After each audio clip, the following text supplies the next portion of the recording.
வணக்கம். பரபரப்பு மீடியா செய்திகளுக்காக நான் நிரோஷன். ஏமனில் இஸ்ரேலிய விமானப்படை விமானங்கள் குண்டுவீசி தாக்குதல்களை நடத்தியுள்ளன. ஏமனில் இருந்து இயங்கும் ஈரானிய ஆதரவு ஹவுதி இயக்கம் அன்சார் அல்லாஹ் இஸ்ரேலில் நடத்திய சமீபகால ஏவுகணை தாக்குதல்களுக்கு பதிலடியாக இஸ்ரேலிய போர் விமானங்கள் ஏமனின் தலைநகர் சானாவில் உள்ள அந்த நாட்டின் பிரதான சர்வதேச விமான நிலையத்தின் மீது குண்டுவீசி தாக்கின. தலைநகர் சானாவில் அதே சர்வதேச விமான நிலையத்தில் இந்த மாத தொடக்கத்தில் இஸ்ரேலிய விமான தாக்குதல் பெரும் சேதத்தை ஏற்படுத்தியது. அந்த தாக்குதலின் பின் அந்த விமான நிலையத்திலிருந்து விமானங்கள் தரையிறங்குவது மற்றும் மேலேறுவது ஒரு வாரத்திற்கும் மேலாக நிறுத்தி வைக்கப்பட்டன. விமான நிலையத்திலிருந்து ரன்வே மிக கடுமையாக சேதமடைந்த நிலையில் அங்கிருந்து விமானங்கள் இயக்க முடியாத நிலை ஏற்பட்டது. அந்த விமான நிலையத்தின் ஊடாக ஹவுதிகளுக்கு ஏதோ பொருட்கள் சென்று கொண்டிருந்தன என்று கிடைத்த உளவு தகவலின் அடிப்படையிலேயே விமான நிலையத்தின் ரன்வே சேதமாக்கப்பட்டு விமான நிலையத்தில் தரையிறங்கல்கள் மற்றும் புறப்பாடுகள் முடக்கப்பட்டன என்று பாதுகாப்புத்துறை வட்டாரங்களில் கூறப்பட்டது. ஆயுதங்கள் மற்றும் பிற இராணுவ பொருட்களின் போக்குவரத்துக்களை செய்யும் விமான நிலையங்களை அவை சிவில் விமான நிலையங்களாக இருந்தாலும் விமான நிலையத்தின் ரன்வேயை சேதப்படுத்தி முடக்குவது இஸ்ரேலுக்கு ஒன்றும் புதிதல்ல. சிரியாவில் அல் அசாத் ஆட்சி நடந்த காலத்தில் தலைநகர் டமாஸ்கஸ் மற்றும் அலிப்போ விமான நிலையங்களில் ரன்வேக்களை குறிவைத்து இஸ்ரேலிய விமானங்கள் கடந்த காலங்களில் தாக்குதல்களை நடத்தின. அவை வளமையான குண்டுவீச்சு தாக்குதல்களாக இருப்பதில்லை. தரை கட்டமைப்புக்கு கடுமையான சேதத்தை ஏற்படுத்தக்கூடிய 2000 பவுண்ட்ஸ் பங்கபஸ்ட குண்டுகளால் அந்த தாக்குதல்கள் நடத்தப்பட்டன. தரையடி சுரங்கங்கள் மீது தாக்குதல் நடத்த பயன்படுத்தப்படும் 2000 பவுண்ட்ஸ் பங்கபஸ்ட குண்டுகளால் தாக்குதல் நடத்தப்பட்டால் ரன்வேக்களில் ஒரு மிகப்பெரிய பள்ளங்கள் ஏற்பட்டு அவற்றை சீரமைத்து பழைய நிலைக்கு கொண்டு வருவது சுலபமான காரியமாக இருப்பதில்லை. அப்படி ஒரு தாக்குதலால் சிரியாவின் தலைநகர் டமாஸ்கஸின் விமான நிலையம் சில மாதங்களாக மூடப்பட்ட நிலையில் இருந்தது. சிரியாவில் அப்போது இருந்த ஹெஸ்போல்லா இயக்கத்திற்கு ஈரான் டமாஸ்கஸ் விமான நிலையம் ஊடாக ஆயுதங்களை அனுப்பியதால் அந்த போக்குவரத்தை தடுக்கவே இஸ்ரேல் டமாஸ்கஸ் விமான நிலையத்தை முடக்கியது. அதே பாணியில் தான் ஏமனின் தலைநகர் சானாவில் உள்ள சர்வதேச விமான நிலையத்தில் இந்த மாத தொடக்கத்தில் இஸ்ரேலிய விமானப்படை விமானங்கள் 2000 பவுண்ட்ஸ் குண்டுகளை வீசி ரன்வேயை கடுமையாக சேதப்படுத்தி விமான நிலையத்தை முடக்கியது. சமீப கால தாக்குதல் ஹவுதி அரசாங்கத்தால் பயன்படுத்தப்பட்டு விமான நிலையத்தில் மீதமுள்ள கடைசி விமானத்தையும் அளித்ததாக இஸ்ரேலிய பாதுகாப்பு அமைச்சர் இஸ்ரேல் காட்ஸ் தெரிவித்தார். இஸ்ரேலிய விமானப்படை விமானங்களால் தாக்கப்பட்ட விமானம் பற்றி தெரிவித்த சானா விமான நிலைய இயக்குனர் கலீத் அல் சைஃப் இஸ்ரேலியர்கள் விமானத்தை முற்றிலுமாக அழித்ததாக கூறினார். தீயை அணைக்க முயற்சிக்கும் தீயணைப்பு வண்டிகளுடன் எரியும் இடிபாடுகளின் புகைப்படத்தை அவர் சமூக ஊடகங்களில் பகிர்ந்து கொண்டார். அந்த விமானம் சானா விமான நிலையத்தின் தேசிய விமான நிறுவனத்திற்கு சொந்தமான கடைசி விமானம் என்றும் அவர் கூறினார். தாக்குதலுக்குள்ளான விமானம் எரிந்த புகைப்படத்தை பார்த்தபோது அந்த விமானத்தை திருத்தி இயங்க வைப்பது இயலாத காரியம் என்று தெளிவாக தெரிந்தது. அந்த தாக்குதல் இம்மாதம் 6ஆம் தேதி நடந்தது. இப்போது அதே விமான நிலையம் மீண்டும் இஸ்ரேலிய விமானப்படை விமானங்களின் குண்டுவீச்சு தாக்குதலுக்குள் சிக்கியது. ஹவுதி இயக்கத்தின் கட்டுப்பாட்டில் இருந்த அந்த விமான நிலையத்துடன் இணைந்திருந்த ஹவுதிகளின் இராணுவ உள்கட்டமைப்புகளை குறிவைத்து இந்த புதிய தாக்குதல்கள் நடத்தப்பட்டதாக பாதுகாப்புத்துறை வட்டாரங்களில் கூறப்படுகிறது.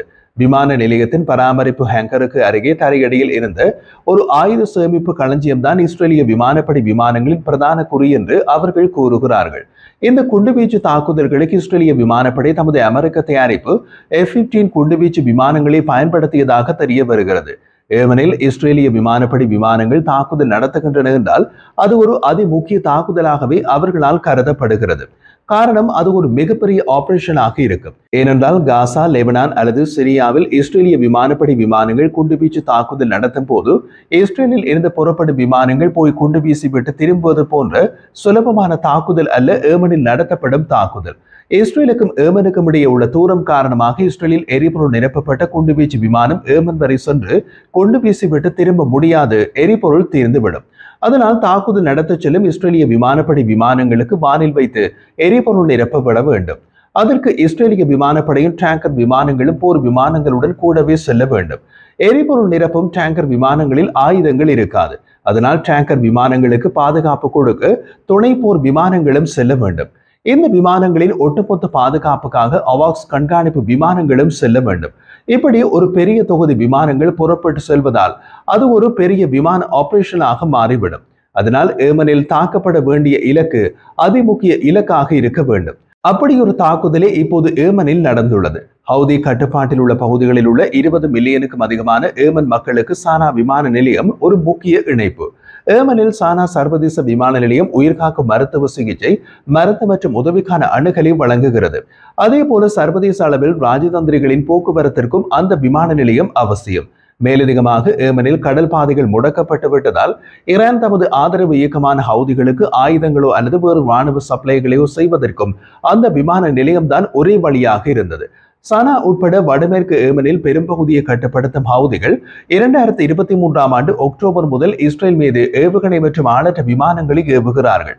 அத்துடன் ஏமனுக்கு அருகில் உள்ள செங்கடலில் கப்பல்களை குறிவைத்து தாக்குதல் நடத்தி வருகின்றனர். இதை அவர்கள் காசாவில் உள்ள பாலஸ்தீனியர்களுடன் ஒற்றுமை தாக்குதல் என்று அழைக்கின்றனர். ஹவுதிகள் காசாவில் உள்ள ஹமாஸ் மற்றும் மத்திய கிழக்கை சுற்றியுள்ள ஈரானிய ஆதரவு இயக்கத்தினரின் வலையமைப்பின் ஒரு பகுதி. ஈரானிய வலையமைப்பில் பலம் வாய்ந்த பங்குதாரராக இருந்த லெபனானின் ஹெஸ்புல்லா இஸ்ரேலிய தாக்குதல்களால் பலமிழந்து இப்போது ஒடுங்கி போயுள்ளது. அந்த வலையமைப்பின் ஒரே பகுதியான ஈராக்கில் இருந்து இயங்கும் ஷியா மத பிரிவு இயக்கங்களும் இப்போது செயலிழந்த நிலையில் உள்ளன. ஈரானிய வலையமைப்பின் ஒருங்கிணைப்பாளராக இருந்த சிரியாவின் முன்னாள் ஜனாதிபதி அல் அசாத் நாட்டை விட்டு ரஷ்யாவுக்கு தப்பியோடி விட்டார். இப்போது ஈரானின் கையில் உள்ள ஒரே ஒரு சீட்டு ஏமனில் உள்ள ஹவுதிகள் மட்டும்தான். ஹவுதிகள் இப்போது திடீரென இஸ்ரேல் மீதான தமது ஏவல்களை அதிகரித்துள்ளார்கள். ஹவுதி ஏவுகணைகள் வருவதாக இந்த வாரம் இஸ்ரேல் முழுவதும் பல முறை சைரன்கள் ஒலித்தன. ஹவுதிகளால் ஏவப்பட்ட ஏவுகணைகள் அனைத்தையும் இடைமறைத்து சுட்டு வீழ்த்தியதாக இஸ்ரேலிய பாதுகாப்பு படை கூறியது. இந்த மாத தொடக்கத்தில் டெல் அவீவ் அருகே உள்ள இஸ்ரேலின் முக்கிய சர்வதேச விமான நிலையத்தின் முனையத்தின் அருகே ஒரு ஹவுதி ஏவுகணை வீழ்ந்தது. அந்த நிகழ்வு விமான நிறுவனங்களை எச்சரித்தது. மேலும் தற்காலிகமாக இஸ்ரேலிய விமான போக்குவரத்து நடவடிக்கைகளை நிறுத்தியது. இதற்கு பதிலடி கொடுக்கும் விதமாக மே 6 சனா விமான நிலையத்தை இஸ்ரேல் தாக்கியது. அதன் பின்னர் இரு தரப்பினரும் பின்வாங்குவதற்கான அறிகுறிகளை காட்டவில்லை. நமக்கு யார் தீங்கு செய்தாலும் நாங்கள் அவர்களுக்கு தீங்கு விளைவிப்போம் என்று இஸ்ரேலிய பிரதமர் பெஞ்சமின் நேதன்யாகு நேற்று புதன்கிழமை சனா விமான நிலையத்தின் மீதான தாக்குதலுக்கு பின்னர் கூறினார். ஹவுதி நடவடிக்கைகளுக்கான பழிகளை அவர் டெஹ்ரான் மீது சுமத்தினார். நேதன்யாகு அது பற்றி கூறிய போது, ஹவுதிகளுக்கு பின்னால் உள்ள முக்கிய சக்தி ஈரான்.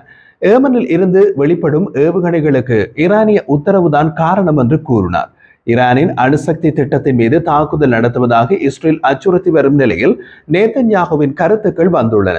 ஈரானின் அணுசக்தி திட்டம் இஸ்ரேலின் இருத்தலியல் ஆபத்தாக கருதப்படுகிறது. அமெரிக்க ஜனாதிபதி ட்ரம்ப் டெஹ்ரானுடனான அணுசக்தி ஒப்பந்த பேச்சுவார்த்தைகளை தொடர்ந்து நடத்தி வருகிறார். ஈரான் மீது கூட்டு தாக்குதலை தொடங்க இஸ்ரேல் வலியுறுத்துவதை நிராகரித்தார். அரேபிய தீபகற்பத்தின் தெற்கு முனையில் அமைந்துள்ள ஏமன் மிகவும் ஏழ்மையான அரபு நாடு. உலகின் மிக மோசமான மனிதாபிமான நெருக்கடிகளில் ஒன்றுக்கு வழிவகுத்த இரத்த களரி உள்நாட்டு போரை சந்தித்தது. அந்த நாடு இப்போது உயிர் வாழ்வதற்கு வெளிநாட்டு மனிதாபிமான உதவிகளையே நம்பியுள்ளது. நாட்டின் பெரும்பகுதி ஹவுதிகளின் கட்டுப்பாட்டில் உள்ளது. இஸ்ரேல் மற்றும் அமெரிக்கா நடத்திய தாக்குதல்கள் ஏமனை மேலும் சீர்குலைத்து ஏமன் பொதுமக்களின் துன்பத்தை ஆழப்படுத்தியதாக ஆய்வாளர்கள் கூறுகின்றனர். மார்ச் மாத நடுப்பகுதியில் அமெரிக்க ராணுவம் ஏமனில் குண்டுவீச்சு தாக்குதலை தீவிரப்படுத்தியது. இது ஹவுதிகளின் கப்பல் போக்குவரத்தை குறிவைக்கும் திறனை பலவீனப்படுத்தும் நோக்கத்தில் ஒரு வருடத்திற்கு மேலாக நடந்து வருகிறது. ஹவுதிகள் முற்றிலுமாக அழிக்கப்படுவார்கள் என்று ஜனாதிபதி ட்ரம்ப் அப்போது உறுதியளித்தார். ஆனால் இந்த மாதம் ஏமனில் அமெரிக்க குண்டுவீச்சு தாக்குதலை முடிவுக்கு கொண்டு வந்ததாக அவர் அறிவித்தார். ஹவுதிகள் இனி போர் புரிய விரும்பவில்லை என்று அவர் கூறினார். வாஷிங்டனும் ஹவுதிகளும் எந்த வகையான புரிதலை எட்டினார்களா அல்லது இயலாமை காரணமாக அவர் பின்வாங்கினாரா என்பது குறித்த விவரங்களை அவர் வழங்கவில்லை.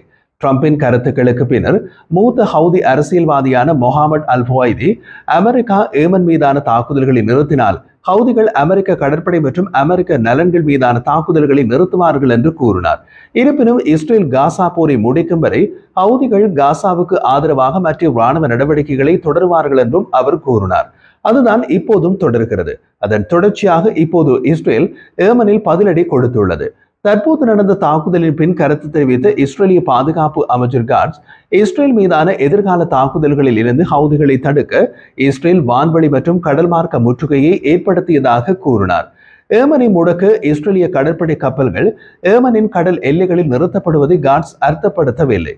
மாறாக ஹவுதிகளின் அனைத்து முக்கிய கடல்சார் துறைமுகங்கள் மற்றும் அதன் சர்வதேச விமான நிலையங்களையும் இஸ்ரேல் மீண்டும் மீண்டும் தாக்கியுள்ள நிலையில் மோதலில் சிக்கிக் கொள்வதை தவிர்ப்பதற்காக எந்த நாடுகளோ அல்லது வணிகங்களோ அந்த பகுதிகளுக்கு அருகில் எங்கும் போகப் போவதில்லை என்பதை காட்ஸ் அர்த்தப்படுத்தினார். பிரதமர் பெஞ்சமின் நேதன்யாகுவும் இஸ்ரேலிய தாக்குதலை உறுதிப்படுத்தினார்.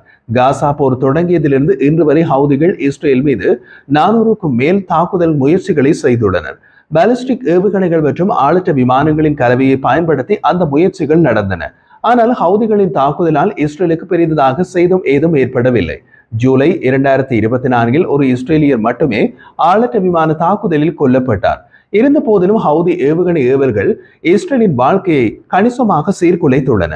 மில்லியன் கணக்கான இஸ்ரேலியர்கள் பாதுகாப்பான இடங்களுக்குள் விரைந்து செல்ல வேண்டியிருந்தது.